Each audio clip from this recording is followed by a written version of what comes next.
The party starter in the house. Adarius Pickett, man. How you doing? Hey, I'm blessed to be here. Sounds I'm like very you're blessed. blessed in your health too. Yes, sir. Absolutely. We've been moving at a rapid speed, getting back to normal. My trainer, my physical therapist, UCLA strength staff, they've been all working to get me back right, and I'm back moving. I usually do. What's your projected timeline for being full go in football terms? I should be getting cleared at the beginning of next month, the start of May. So we should get that clearance here pretty soon. I know we got a couple more weeks for that. I know training camp started around May 10th or 11th, something like that, and then season started in June. So everything Ottawa, of course, I haven't been in front of them. I know we just got a new athletic trainer, and he had to process everything as well as I get the clearance um, for my return to play for the team. But once I get all of that, I'll be back. It seems like you're usually always in a good mood, upbeat, energetic.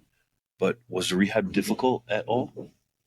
The rehab, it wasn't that it was difficult; it was just consistent. Like every day, same thing. Like I'm fell into a thing where um, I every day kind of felt like the same, But I was happy because I'm like I just tell myself I couldn't walk 2 months ago. You know what I mean? So I literally couldn't walk for 2.5 months, and for me, just being able to walk, like you have nothing to complain about, you know. And I've been DJing too, so I feel like music has really been therapeutic, and I've been having fun. What's that like as an athlete? As you said, you're used to moving around high speeds, not just walking, and then you literally can't for 2 months and you have to get back to your peak physical shape. That was probably the hardest thing of just not being able to do nothing because it's like I'm always moving around. Like everybody, I'm a busybody. I got to be doing something. So to be in a place where for me to move around, I'm on a scooter, on a knee scooter, pushing myself around, is a lot different. Of course, being around the team and, helping try to coach, during the season, that helped pass time, but it's nothing like actually being able to move. And then after I was able to, walk, it was the steps. It was hard. I was scared to. I remember being on my PT in December, and told me to step off one step, and I was scared. And I'm like, I don't know if I can do this. And I'm like, just regular things that I never thought about, like that I had to think about before. I was like, whoa, I got to think about this now. I haven't done it in so long. So now having, getting back up to speed, going through the therapy, going through the treatment, going through the rehab, and seeing my progress now, like I'm amazed. And I just been thankful the whole time. It's my first. I've been playing football since I think I was like 6 or 7, and it's my first major, injury. I'm like, God is good, man. Hopefully last. Yes, sir. Where have you been doing your work in the off season? I've been in California. I've been at UCLA. My physical therapist office is in Pasadena. So I've been in Pasadena. My trainer's gym is in Hollywood, and then I'll be at UCLA in Westwood. Cali sounds like the life, man. Hey, it's been beautiful. I will say that UCLA having a spring practice right now, and it's about 80 degrees Fahrenheit. Out there right now, real sunny, real warm. Going through my days is I'll be filled with excitement. Unfortunately for you, the California wildfires didn't affect you at all. Yeah, no, they didn't affect me particular. Besides the smoke that was in the air, that was probably like 15 to 20 minutes from me per se. But praying for all those families that did get affected by that. I'm thankful that I wasn't you know involved in losing anything like that. I do know some people that did lose some stuff, like family homes and stuff like that. So um, that going through any unexpected tragedy like that is always hard. But again, praying for those people.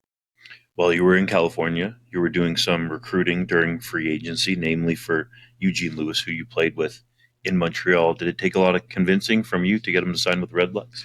It wasn't the. It didn't really take that much. I do feel like I remember when Stanback was going. He had just got released from BC. He had called. It's like, man, I'm trying to get the party started with you. And this is before I was even signed. So I'm like, man, I don't know what's going on. I'm trying to go through this negotiation right now myself. But man, you definitely got a spot.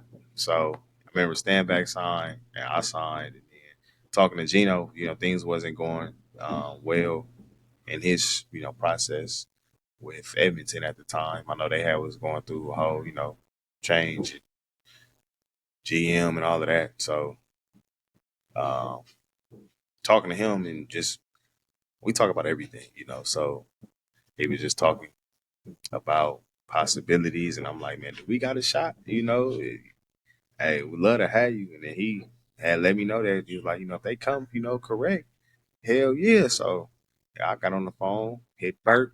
Hey, we got a shot with G. That's somebody you need on your team. That's he a hell of a teammate, hell of a football player, and I think he gonna bring a lot to the offense side of the ball. What was that like for you to do your deal, secure your future, and get Eugene Lewis in there? I was excited. I was excited, just be coming back, just because of how everything ended last season. But then two, also knowing what playing with Gino in Montreal, what he's capable of, what I've seen him do playing against him, and now being on the same team with him, I know what he's going to bring to the offense. And then also having a receiver like him opens up more opportunities for, Justin Hardy, Khalil Pimpleton, and Braylon Addison. Guys, the ball gonna get a chance to be spread around. Drew, we gonna have some fun this year. Sure sounds like it.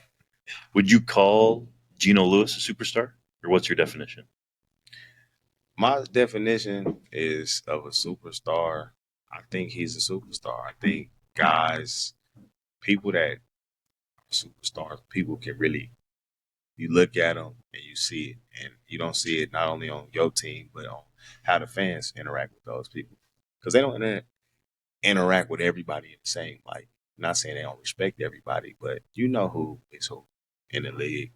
Yeah, and it's some real talented stars, superstars around the league that I feel like they got a lot of respect from you.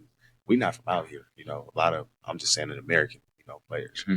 So to see how the Canadian fans do embrace, the superstar players that do come around, it's really delightful to see for real.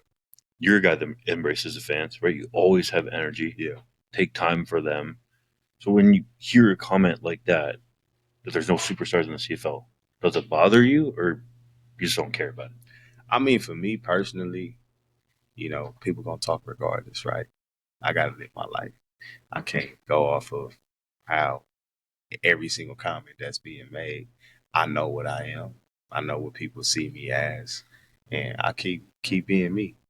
No one person can ever stop me from being me. So I continue to do. I play the game to motivate and inspire others, right? And that's my purpose in life.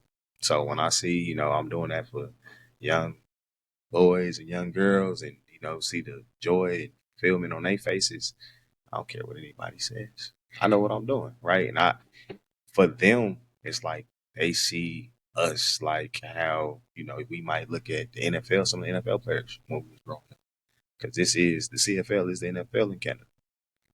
Well said. Who do you view as the team to beat in the East to get to the Grey Cup? Team to beat. Um, I think Hamilton is going to have a really good team this year. I know they got a real strong receiver core.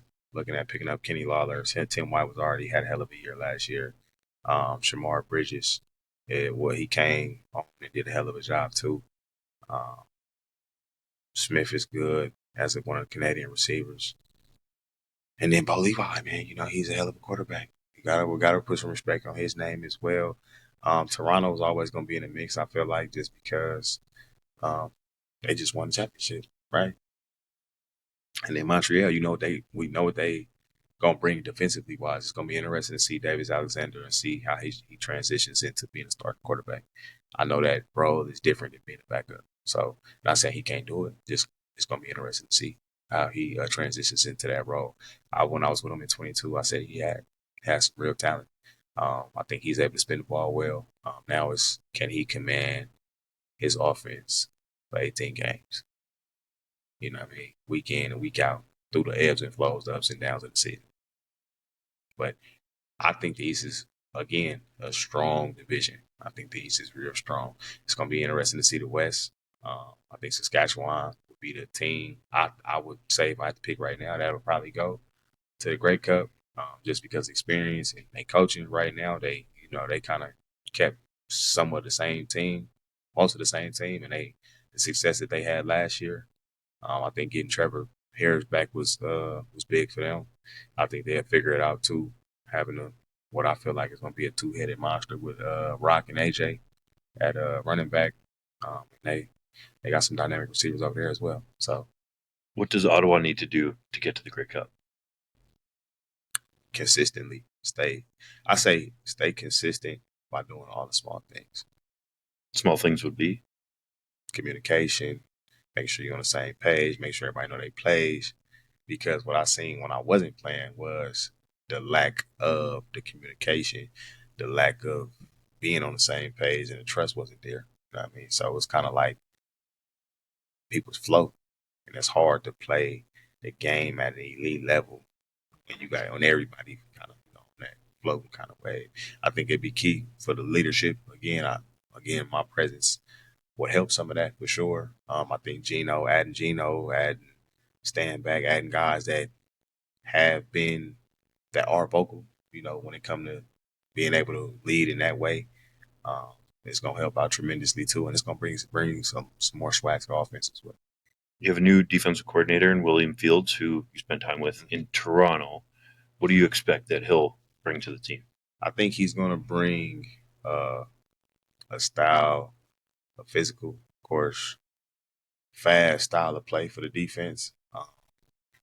That's gonna be, I think, in ways simplistic, but complicated in other ways for opposing offenses to understand.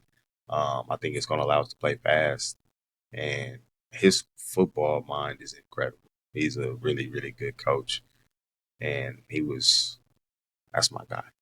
I got a lot of respect for him, being with him in Toronto, seeing how he was towards me, whether it was talking to me about drops, whether it was talking to me about blitzes, um, coverage purposes, angles on tackling, all of that.